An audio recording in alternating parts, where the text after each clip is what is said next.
নমস্কার বন্ধুরা, তো আপনাদের সকল স্বাগত জানাই আমাদের ইউটিউব চ্যানেল ই সহায়তা পয়েন্টে। তো আজ আমরা একটা নতুন ভিডিও নিয়ে চলে এসেছি। ভিডিওটা শুরু করার আগে সকল জানিয়ে রাখি, যারা আমার চ্যানেল নতুন, চ্যানেল সাবস্ক্রাইব করে দেবেন। ভিডিওটা ভালো লেগে থাকলে ভিডিও লাইক করবেন। তো আজকে যে ভিডিওর বিষয় ইউডিআইডি বা হচ্ছে হ্যান্ডিক্যাপ সার্টিফিকেট, যেটা সেন্ট্রাল থেকে রেজিস্টার করা হচ্ছে, তো আপনারা সেটা কিভাবে রেজিস্ট্রেশন করবেন।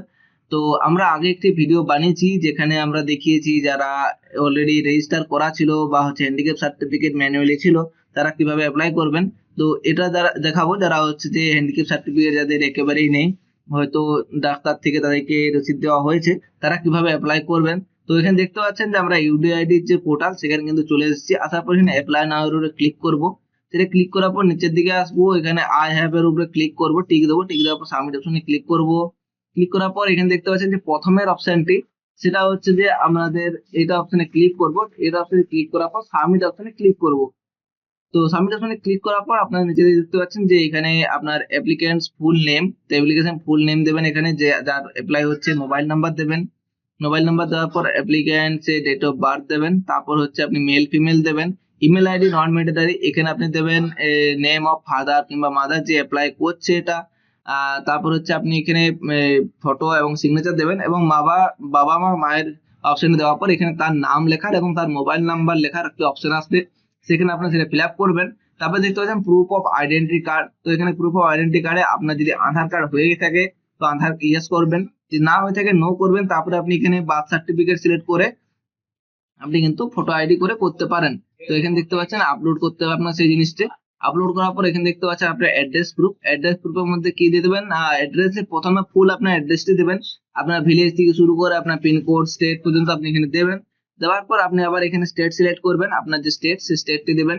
ডিস্ট্রিক্ট দেবেন, এখানে আপনার যে ডিস্ট্রিক্ট আপনার পড়ছে সেই ডিস্ট্রিক্টটি এখানে দেবেন চয়েস করে। আপনি এখানে তহসিল বা সাব ডিস্ট্রিক্ট বা হচ্ছে আপনার যেটা ব্লক সেটা আপনি এখানে দেবেন।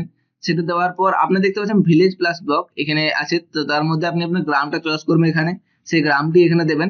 সেটা দেওয়ার পর আপনি এখানে চলে আসুন, নিচ দিকে দেখতে পাচ্ছেন পিনকোড। তো পিনকোড অপশন দিয়ে যাবেন। তো পিনকোড দিয়ে আসার পর আপনি এখানে আপনার পিনকোডটি চয়েস করে দেবেন। দেওয়ার পর এখানে দেখতে পাচ্ছেন ডিসেবিলিটি ডিটেলস। তো আপনি কি কারণে আপনার যে ডিসেবিলিটি সেটা কি, সেটা এখানে ডিটেইলি দেওয়া আছে যে কোন স্পেসিফিকের কারণে আপনার এটা হচ্ছে। তো আপনার ডাক্তার সেটা অবশ্যই তার প্রেসক্রিপশনে লিখে দিয়েছে, যেমন এটা ইন্টেলেকচুয়াল ডিসেবিলিটি বা হচ্ছে আমি যেটা অ্যাপ্লাই করছি সেটা ইন্টেলেকচুয়াল ডিসেবিলিটি কারণে সে কথা বলতে খুব কম পাচ্ছে। তো এখানে ডিসেবিলিটি ডিউ, তো এখানে ডিউ আপনি লিখবেন অ্যাক্সিডেন্টাল, কনজাংশনাল, ডিসিজ, হেরিডিটারি, ইনফেকশন এবং হচ্ছে মেডিসিন। তো তার মধ্যে আপনার যেটা হচ্ছে যে যদি আপনার জন্মগত হয়ে থাকে তো কনজাংশনাল করবেন। তখন এখানে ডিসেবিলিটি বাই বার্থ ইয়েস অপশনে ক্লিক করবেন। করার পর এখানে দেখতে পাচ্ছেন যে আপনি যে ডাক্তারটি দেখাচ্ছেন বা আপনি যে স্টেটে ডাক্তার দেখাচ্ছেন সেটা কি আপনার মানে হচ্ছে আপনার যে হসপিটালটা সেটা কিন্তু আপনার স্টেটে না অন্য স্টেটে, সেটা এখানে ইয়েস এবং নো করবেন। তারপরে আপনি আপনার এখানে যেটা হসপিটাল সেটার নাম চয়েস করবেন, আর এখানে আপনার কোড দিয়ে দেবেন। কোড দিয়ে দেওয়ার পর আপনি এখানে টিক অপশনে ক্লিক করে সাবমিট অপশনটির উপরে ক্লিক করবেন। তো এখানে আপনি আপনার সব ডিটেলস মিলিয়ে নেবেন। মিলিয়ে নেওয়ার পর আপনি ঠিকঠাক করে দেখবেন, যদি কোনো কিছু ভুল থাকে তো আপনি নিচে যাবেন, নিচে যেয়ে আবার দেখতে পাচ্ছেন এডিট অ্যাপ্লিকেশন উপরে ক্লিক করব। তারপর ফাইনাল সাবমিট অপশন ক্লিক করব। দেখতে পাচ্ছেন যে আপনার অ্যাপ্লিকেশনটি কিন্তু হয়ে গেছে। তো এখানে ডাউনলোড দুটো এসে ডাউনলোড করবেন, এবং অ্যাপ্লিকেশন যে আইডিটি সেটা কিন্তু আপনারা কপি করে রেখে দেবেন। তারপরে আপনাদের এটার জন্য কিন্তু আপনাদের অফিস থেকে ফোন কিংবা আপনাদের ভিজিটের জন্য ডাকতে পারে, সেটা আপনি সেখানে যাবেন এবং তারপরে এটা কিন্তু আপনাদের অ্যাপ্রুভ করে দেওয়া হবে। তারপরে আপনি আবার অনলাইন থেকে এই কার্ডটি ডাউনলোড করতে পারবেন। তো এখানে ভিডিওটি শেষ করছি। ভিডিওটি শেষ করার আগে জানিয়ে রাখি যে আমার চ্যানেল নতুন, চ্যানেল সাবস্ক্রাইব করে রাখবেন। ভিডিওটি ভালো লাগলে লাইক করবেন।